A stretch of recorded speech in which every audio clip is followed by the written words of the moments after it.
Stars are boring. Give me a more colorful background. Now. Well, you heard the default cube. He wants a more colorful background. So let's get a procedural nebula set up. This is going to be an Eevee tutorial, but it will work in cycles as well. I don't use cycles because the render time is 20 times longer for me. So in our new window, I'm going to go to the shader editor, into the world mode, and find the starfield world texture that I created in my last tutorial. Link in the description below. So we're going to add our nebula texture on top of this starfield texture. So we're going to set up our nodes, we're going to duplicate them multiple times, and then we're going to tweak them. So let's get started. We are going to go in, add in a noise texture. Since we're using procedurals, we're going to add the ever helpful color ramp, plugging the factors into each other. We are going to add a hue saturation node to plug the color into.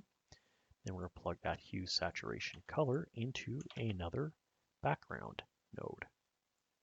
And we're going to add this to our starfield background by using a add shader. Just going to plug that in there. There. Now we got a gray backdrop.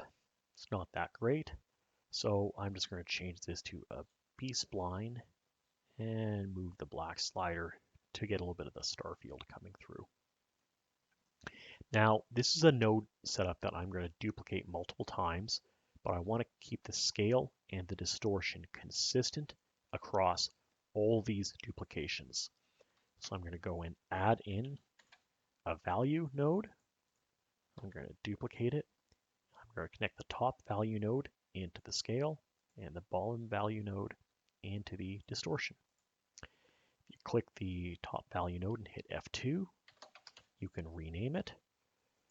On the bottom one, you can also right click to rename, and that gives you a little bit of better organization for your shader tree. So instead we're going to duplicate it, so let's do that. We're going to take these three nodes, Control Shift D to duplicate. Okay, now that we have the mix shader plugged in, we can start to play around with our node setup a little bit. But first, I'm going to blank out the distortion, set it to 0, and I'm going to set the value to 2.5. These are just starting values. So white is very white. So I'm going to change the color to not white in the purple section. Now you can see it's looking maybe a little bit washed out. You can control how much is washed out with the black slider on the second color ramp. But what I want to do here is I want to change the interpretation to ease.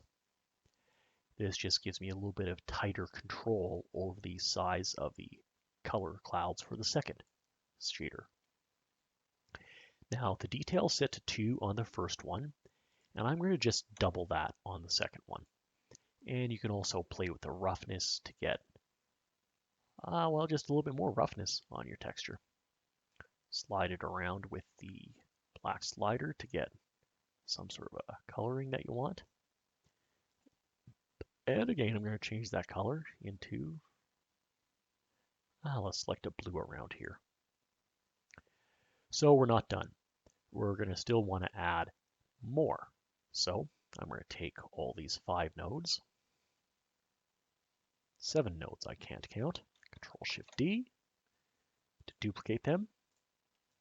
We're going to want to take this second mix node or any one. We're going to duplicate that because we need to plug in the bottom 2 shaders into the color of the second one, then the color from the top one into the color, and then we're going to want to take the color from this last mix node and replace it with the mix shader from the top into this background node. Here we go.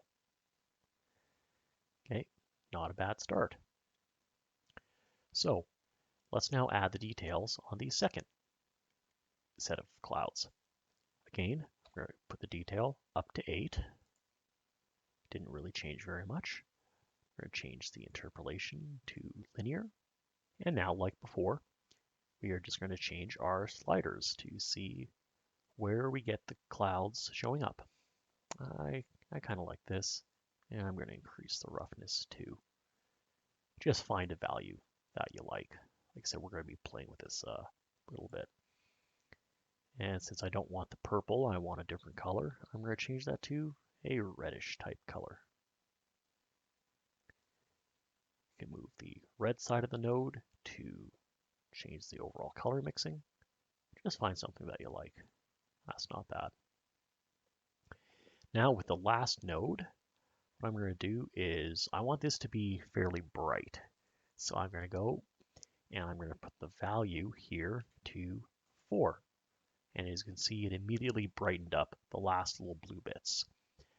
I use the value in the hue shader node because although you can do this from the color ramp, this value node here is not something that you can animate. So you want the hue saturation value if you want to be able to animate this in the future. So like before, plug the detail up to 16, roughness, I'm going to go all the way up to 1. And it's not going to look that great. We're going to still want to add a few more nodes to mix this together. So let's do that. I'm going to go and add an emission shader. And I'm going to plug the color from the hue saturation on the 4th node into there. Then we're going to plug that all into the world view by adding in a mix shader. Now that we have that mix shader, we're going to take the emission from the emission node and plug that into the 2nd shader node here, and that looks even worse. So let's tweak this. Now we're on the color ramp at the bottom. We're currently using ease. We can move this up and down if we want and give us a coloring pattern that we like. We could also go and change that to B-spline.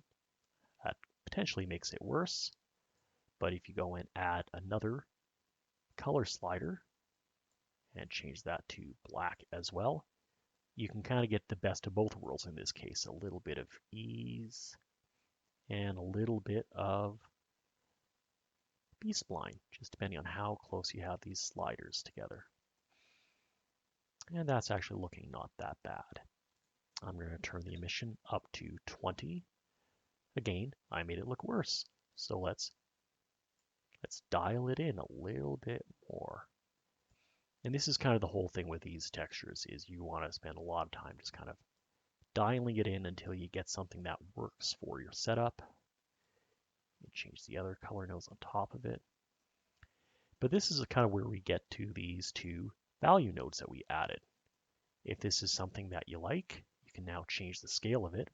And since all these 4 color ramps and nose textures are loaded on top of each other, the scale is the same for each one of them. So the same general pattern shows up with the same layering of the clouds. You can throw in some distortion, not too much, I don't like that, because you just need to keep adding stuff. And this is ultimately your shaders.